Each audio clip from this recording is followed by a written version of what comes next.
Assalamualaikum warahmatullahi wabarakatuh.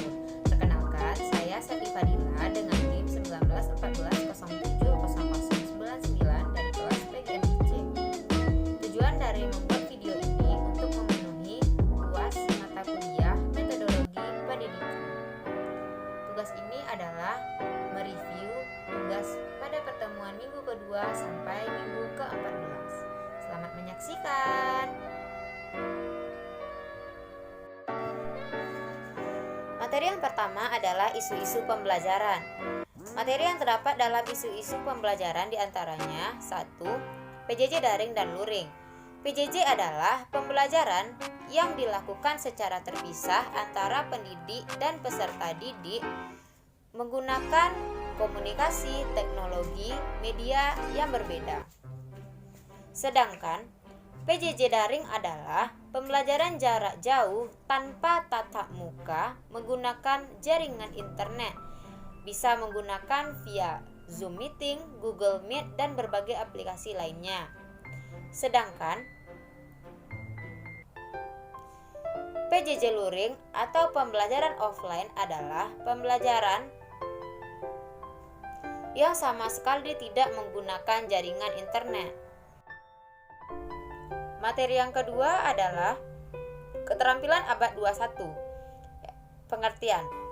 Keterampilan abad 21 adalah pengetahuan yang diintegrasikan dengan kecakapan menggunakan teknologi informasi, keterampilan dan sikap yang dikembangkan dalam berbagai model pembelajaran, berbasis aktivitas sesuai dengan kompetensi yang dimiliki. 4 keterampilan abad 21 yaitu yang pertama, critical thinking dan problem solving. Kemampuan berpikir kritis dan menyelesaikan masalah. Selanjutnya adalah creativity atau kreativitas. Selanjutnya, communication skill atau kemampuan untuk berkomunikasi. Dan ability to work, yaitu kemampuan untuk dapat bekerja sama dan berkolaborasi. Literasi bahasa adalah kemampuan anak dalam berbahasa, apakah itu dalam menganalisis informasi atau menerima informasi, cara berkomunikasi, serta mengenal literasi. Literasi ini telah diterapkan pada pembelajaran Kurtilas di SDMI. Caranya yaitu sebelum masuk pertemuan, semua siswa setelah berdoa melakukan kegiatan literasi selama 5-10 menit. Siswa membaca buku, kemudian nanti guru akan bertanya apa inti dari buku yang telah dibaca. Kegiatan ini dilakukan setiap hari sebelum memulai pembelajaran.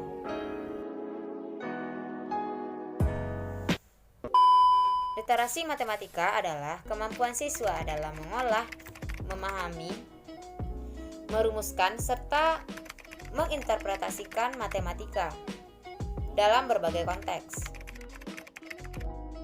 Literasi sains adalah kemampuan dalam mengidentifikasi dan memaknai isu terkait sains yang diperlukan seseorang untuk mengambil keputusan berdasarkan bukti-bukti saintifik.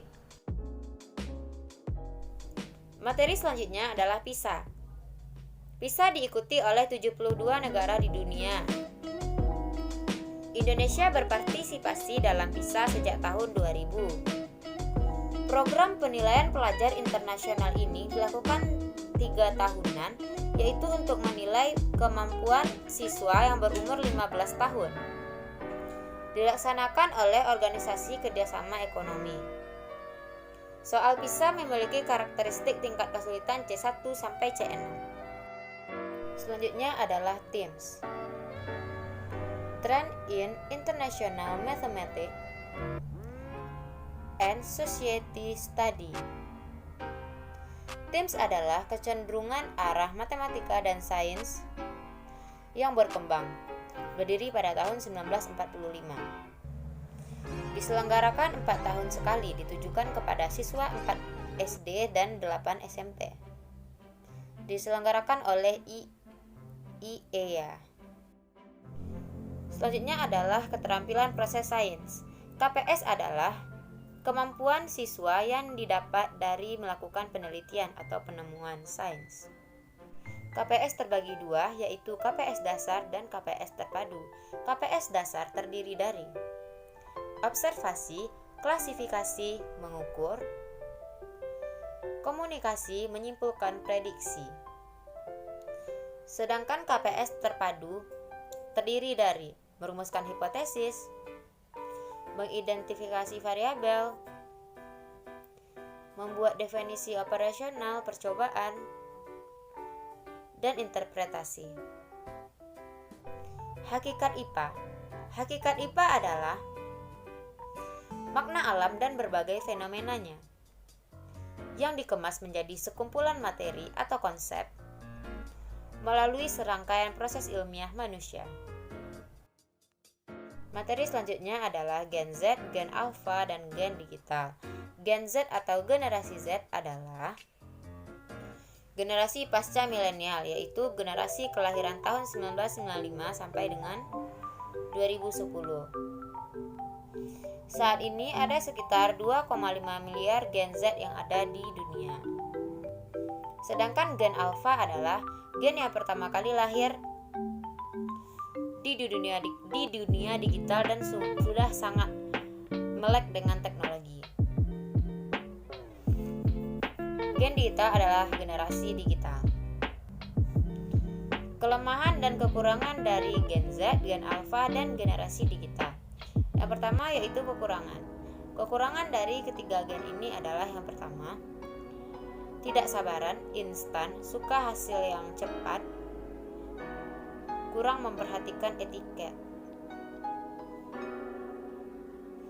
kurang memiliki loyalitas, ketergantungan, dan individualitas. Kelebihannya adalah sangat cakap dalam menggunakan internet.